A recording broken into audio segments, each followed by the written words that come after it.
माँ, मुझे कुछ महीने के लिए विदेश जाना पड़ रहा है। तेरे रहने का इंतजाम मैंने करा दिया है।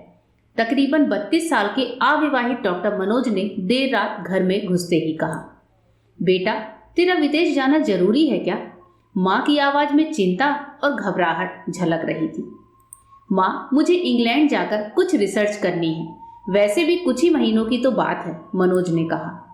जैसी तेरी इच्छा, मरी सी आवाज में माँ बोली। और छोड़ आया मनोज अपनी माँ राधा देवी को पड़ोस वाले शहर में स्थित एक वृद्धाश्रम में। वृद्धाश्रम में आने पर शुरू में हर बुजुर्ग के चेहरे पर जिंदगी के प्रति हताशा और निराशा साफ झलकती थी, पर राधा देवी के चेहरे पर वृद्धाश्रम में आने के बावजूद कोई शिकन तक न थी। एक दिन वृद्धाश्रम में बैठे कुछ बुजुर्ग आपस में बात कर रहे थे। उनमें 2-3 महिलाएं भी थी। उनमें से एक ने कहा, डॉक्टर का कोई सगा संबंधी नहीं था जो अपनी माँ को यहाँ छोड़ गया। तो वहां बैठी एक महिला बोली, राधा देवी की पति की मौत जवानी में ही हो गई थी। तब मनोज कुल 4 साल का था।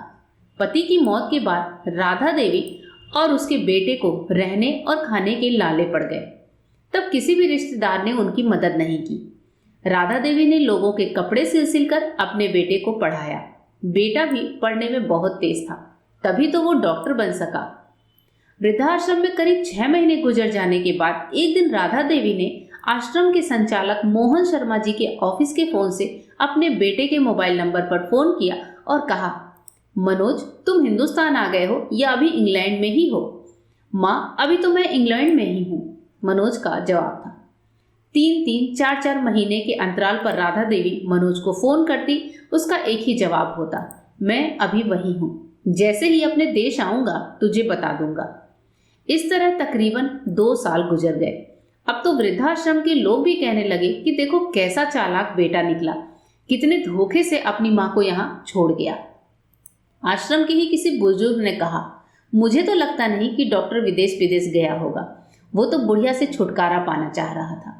तभी किसी और बुजुर्ग ने कहा, मगर वो तो शादीशुदा भी नहीं था। अरे होगी उसकी कोई गर्लफ्रेंड जिसने कहा होगा पहले माँ के रहने का अलग इंतजाम करो, तभी मैं तुमसे शादी करूंगी। 2 साल आश्रम में रहने के बाद अब राधा देवी को भी अपनी नियति का पता चल गया। बेटे का गम उसे अंदर ही अंदर खाने लगा। वो बुरी तरह टूट गई।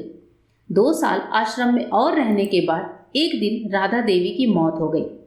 उसकी मौत पर आश्रम के लोगों ने आश्रम के संचालक शर्मा जी से कहा, इसकी मौत की खबर इसके बेटे को तो दे दो। हमें तो लगता नहीं कि वो विदेश में होगा, वो होगा यहीं कहीं अपने देश में। इसके बेटे को मैं कैसे खबर करूं? उसे मरे तो 3 साल हो गए। शर्मा जी की यह बात सुन वहां पर उपस्थित लोग सनाका खा गए।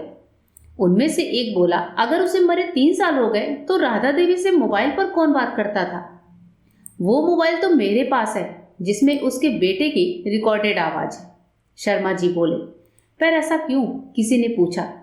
तब शर्मा जी बोले कि करीब 4 साल पहले जब मनोज अपनी माँ को यहाँ छोड़ने आया था तो उसने मुझसे कहा था, शर्मा जी, मुझे ब्लड कैंसर हो गया है और डॉक्टर होने के नाते मैं यह अच्छी तरह जानता हूँ कि इसकी आखिरी स्टेज में मुझे बहुत तकलीफ होगी। मेरे मुंह से और मसूड़ों आदि से खून भी आएगा। मेरी यह तकलीफ माँ से देखी ना जा सकेगी। वो तो जीते जी ही मर जाएगी। मुझे तो मरना ही है, पर मैं नहीं चाहता कि मेरे कारण मेरे से पहले मेरी माँ मरे। मेरे मरने के बाद 2 कमरे का हमारा छोटा सा फ्लैट और जो भी घर का सामान आती है वो मैं आश्रम को दान कर दूंगा। यह दास्तां सुन वहां पर उपस्थित लोगों की आंखें झलझला आईं। राधा देवी का अंतिम संस्कार आश्रम के ही एक हिस्से में कर दिया गया। उनके अंतिम संस्कार में शर्मा जी ने आश्रम में रहने वाले बुजुर्गों के परिवार वालों को भी बुलाया। माँ बेटे की अनमोल और अटूट प्यार की दास्तां का ही असर था कि कुछ बेटे अपने बूढ़े माँ बाप को वापस अपने घर ले गए।